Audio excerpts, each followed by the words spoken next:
जय हिंद साथियों। आकांक्षा कोचिंग परिवार में आप सभी का स्वागत है। जैसा कि हम देख पा रहे हैं कि आरआरबी ग्रुप डी की जो वैकेंसी आई हुई है उसके तहत आकांक्षा कोचिंग क्लासेस के जितने भी अध्यापक हैं वो सभी अपने विषयवार आपको पीवाईक्यू के रूप में प्रश्नों की श्रृंखला प्रोवाइड करा रहे हैं। इसी श्रृंखला में मैं संदीप यादव आपको जीएस का पोर्शन प्रोवाइड कराने वाला हूं। उसके तहत मैं आपको विगत वर्षों में पूछे गए पीवाईक्यू के जो प्रश्न है वो और आने वाली परीक्षा में जो परीक्षा में आने की संभावना है उसको ध्यान में रखते हुए आपको जीएस के महत्वपूर्ण प्रश्नों की श्रृंखला कराने वाला हूं। इसलिए बिना देरी किए हम अपने प्रश्नों की श्रृंखला की ओर चलते हैं। तो पहला प्रश्न हमारा है कि सिंधु घाटी की सभ्यता के लोग किसकी पूजा करते थे। अर्थात सिंधु घाटी सभ्यता के लोग किसकी पूजा करते थे। तो पहला ऑप्शन दिया गया हमारा विष्णु, अगला दिया है पशुपत, अगला है इंद्र और अगला दिया गया ब्रह्मा। तो सही ऑप्शन हमारा होगा पशुपत। अर्थात जो पशुपत है इन्हें भगवान शिव के नाम से भी जाना जाता था। इसलिए जॉन मार्शल एक विद्वान थे हमारे, जॉन मार्शल ने पशुपति को रुद्र पशुपति को रुद्र के रूप में स्वीकार किया।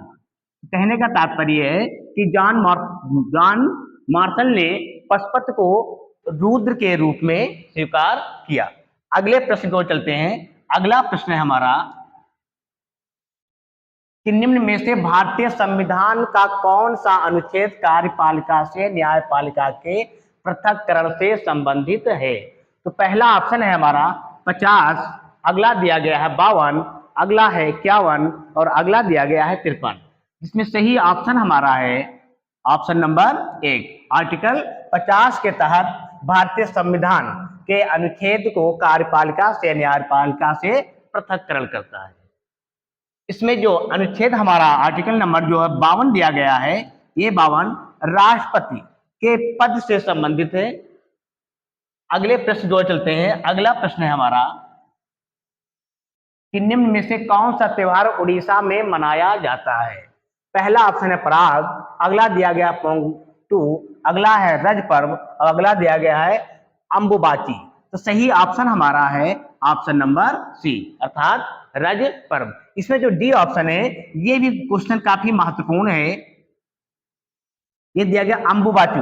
जो अंबुबाचू जो हमारा है त्योहार, ये असम राज्य में मनाया जाता है। किस राज्य में मनाया जाता है? असम राज्य में। इसलिए यह भी प्रश्न काफी महत्वपूर्ण है, ये आने की संभावना है। आगे प्रश्न को चलते हैं।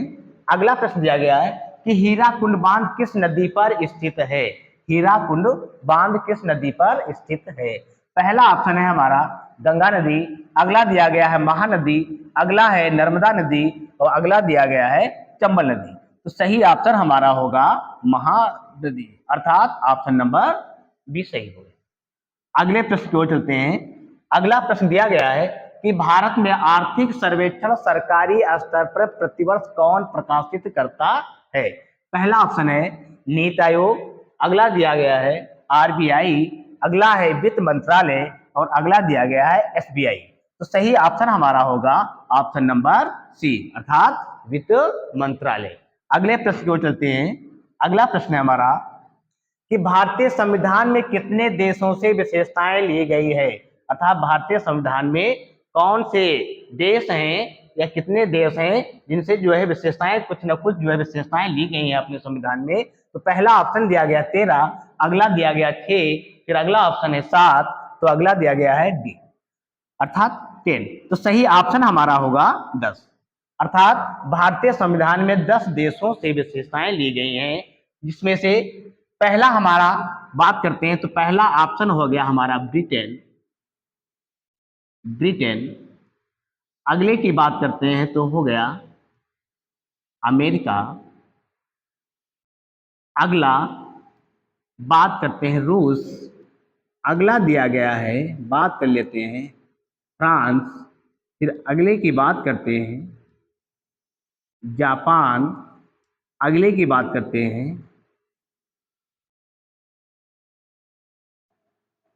दक्षिण अफ्रीका, अगले की बात करते हैं जर्मनी, फिर अगले की बात करते हैं ऑस्ट्रेलिया,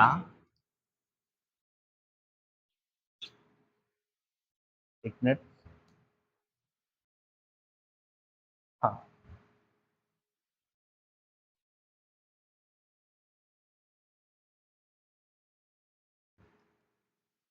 ऑस्ट्रेलिया, अगले की बात करते हैं आयरलैंड, फिर अगले की बात करते हैं कनाडा। अर्थात इन 10 देशों से भारतीय संविधान में इनकी विशेषताएं ली गई हैं।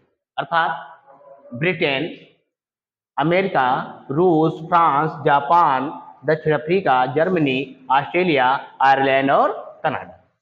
चलिए अगले प्रश्न को चलते हैं।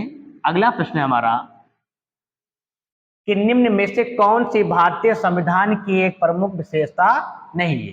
तो पहला ऑप्शन दिया गया है संघवाद की स्थापना, अगला दिया गया सरकार का संसदीय स्वरूप, अगला दिया है मूल अधिकार और अगला दिया गया सामंतशाही को प्रोत्साहन। तो सही ऑप्शन हमारा होगा सामंतशाही को प्रोत्साहन। अगले प्रश्न को चलते हैं। अगला प्रश्न है हमारा कि निम्न में से किसने सर्वप्रथम भारत के लिए संविधान सभा के गठन का प्रस्ताव रखा। ए ऑप्शन दिया गया सच्चिदानंद सिन्हा, बी ऑप्शन है के.एम. मुंशी, सी ऑप्शन दिया गया बी.एन. राव और डी ऑप्शन दिया गया है एम.एन. राव। तो सही ऑप्शन हमारा होगा डी.एन. राय। अगले प्रश्न को चलते हैं। अगला प्रश्न है हमारा कि पुरालेख शास्त्र किसका अध्ययन है। अर्थात पुरालेख शास्त्र किसका अध्ययन करता है। तो पहला ऑप्शन है हमारा सिक्के, बी ऑप्शन दिया गया शिलालेख और सी ऑप्शन है मंदिर और डी ऑप्शन है पट्टी। अर्थात पुरालेख शास्त्र शिलालेख का अध्ययन करता है, अर्थात बी ऑप्शन हमारा सही होगा। अगले प्रश्न को चलते हैं। अगला प्रश्न है हमारा कि निम्न में से भारतीय संविधान का कौन सा अनुच्छेद कार्यपालिका से न्यायपालिका के पृथक्करण से संबंधित है। ये प्रश्न अभी रिपीट हुआ, इसलिए सही ऑप्शन हमारा आर्टिकल नंबर 50 हो जाएगा। अगले प्रश्न को चलते हैं। अगला प्रश्न दिया गया है कि मानव विकास रिपोर्ट कौन सी संस्था जारी करती है। पहला ऑप्शन है यूएनडीपी, अगला दिया गया है WHO, अगला IMF और अगला दिया गया है वर्ल्ड बैंक। तो सही ऑप्शन हमारा होगा UNDP। इसका फुल फॉर्म होता है यूनाइटेड नेशनल डेवलपमेंट प्रोग्राम, अर्थात ऑप्शन नंबर ए हमारा सही होगा। अगले प्रश्न को चलते हैं। अगला प्रश्न है हमारा कि दो अक्षांश रेखाओं के मध्य की दूरी कितनी होती है। अर्थात दो अक्षांश रेखाओं के मध्य की दूरी कितनी होती है।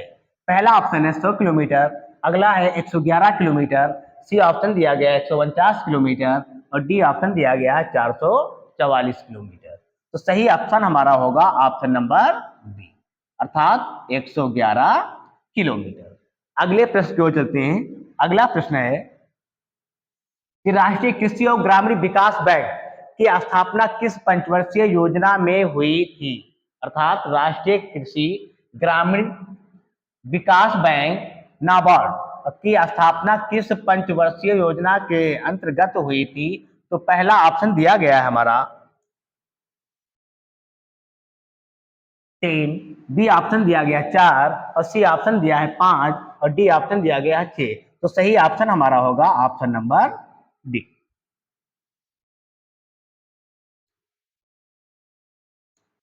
ऑप्शन नंबर डी होगा। चलिए अगले प्रश्न को चलते हैं। अगला प्रश्न है हमारा कि किस त्योहार को असम में माघ बिहू के नाम से जाना जाता है। तो पहला ऑप्शन ए दिया गया मकर संक्रांति, बी दिया गया रक्षाबंधन, सी दिया गया होली और डी दिया गया है दशहरा। अर्थात असम में बात करते हैं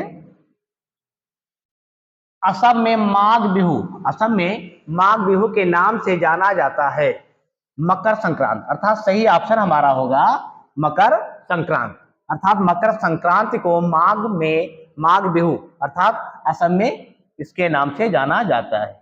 अगले प्रश्न की ओर चलते हैं। अगला प्रश्न दिया गया है कि भारत का सबसे लंबा राष्ट्रीय राजमार्ग कौन सा है।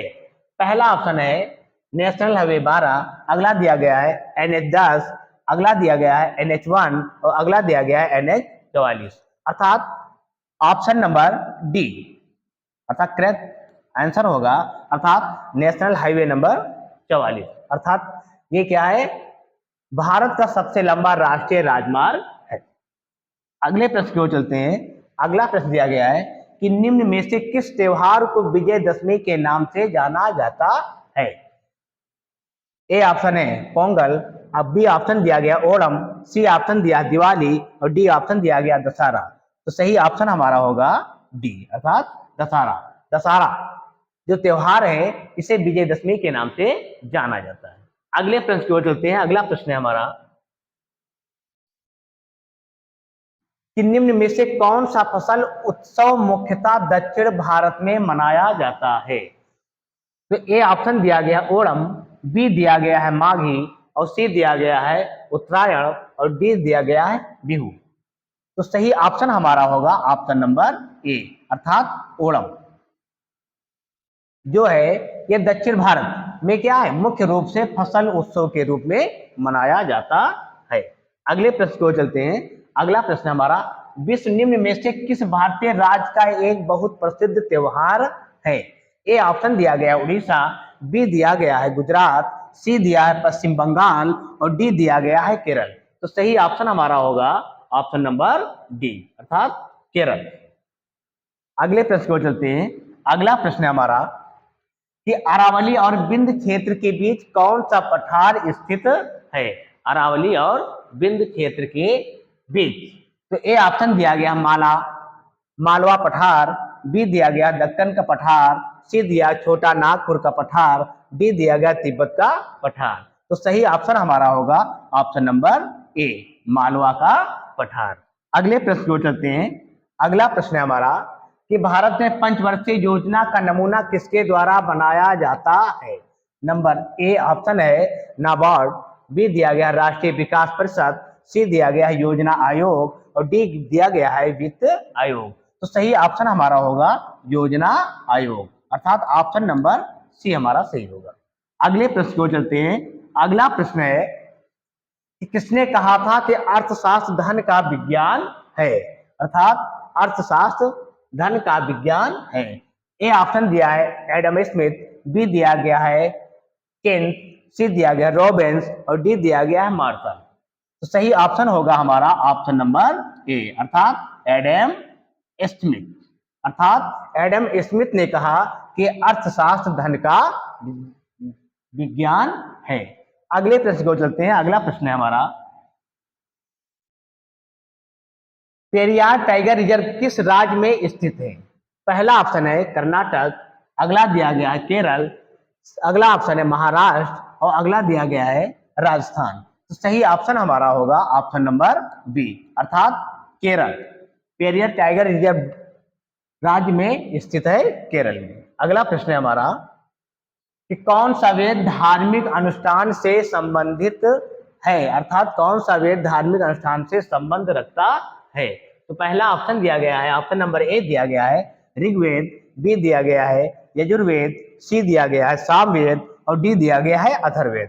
तो सही ऑप्शन होगा हमारा ऑप्शन नंबर बी अर्थात यजुर्वेद। जो यजुर्वेद है यजुर्वेद में धार्मिक अनुष्ठानों से यह संबंध रखता है। कभी कभी इसमें ये पूछ लिया जाता है सबसे पुराना वेद कौन सा है। सबसे पुराना वेद हमारा कौन सा है ऋग्वेद है अर्थात इसे सबसे पुराना वेद कहते हैं। इसमें मंडलों की संख्या 10 मानी गई है, जिसमें सूत्र अर्थात इनकी जो सूक्तियां दी गई हैं सूक्तियां इसमें 1028 दी गई हैं। तो यहां से कहीं ना कहीं एक प्रश्न आने की संभावना ज्यादा है इन चारों वेदों में से।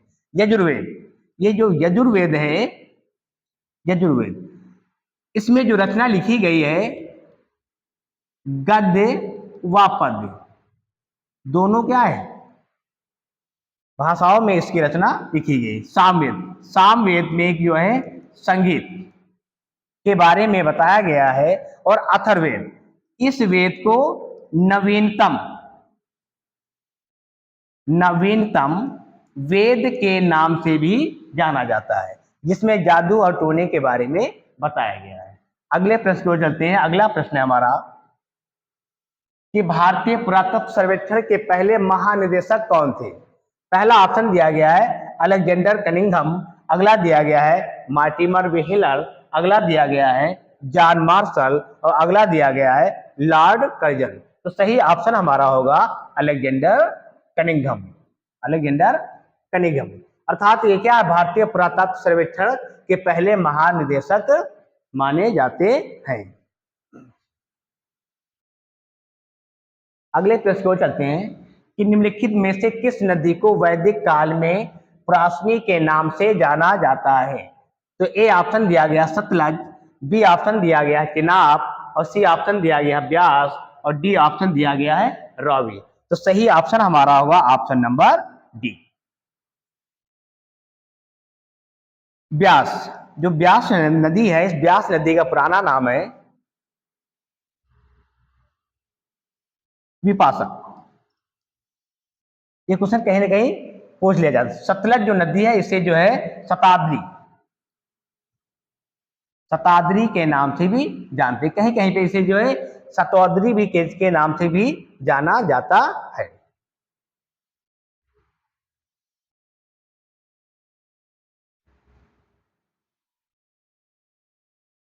तो प्यारे साथियों, आज हमारी क्लास यहीं तक ही रहेगी। हम आशा करते हैं आप लोगों को वीडियो समझ में आई होगी। अगर आपको वीडियो हमारी समझ में आई होगी तो इसे सब्सक्राइब और लाइक करिए, जिससे अधिक से अधिक लोग इसका लाभ उठा पाए। बहुत जल्दी ही हम अगला वीडियो जो है प्रोवाइड करेंगे। इसके लिए धन्यवाद।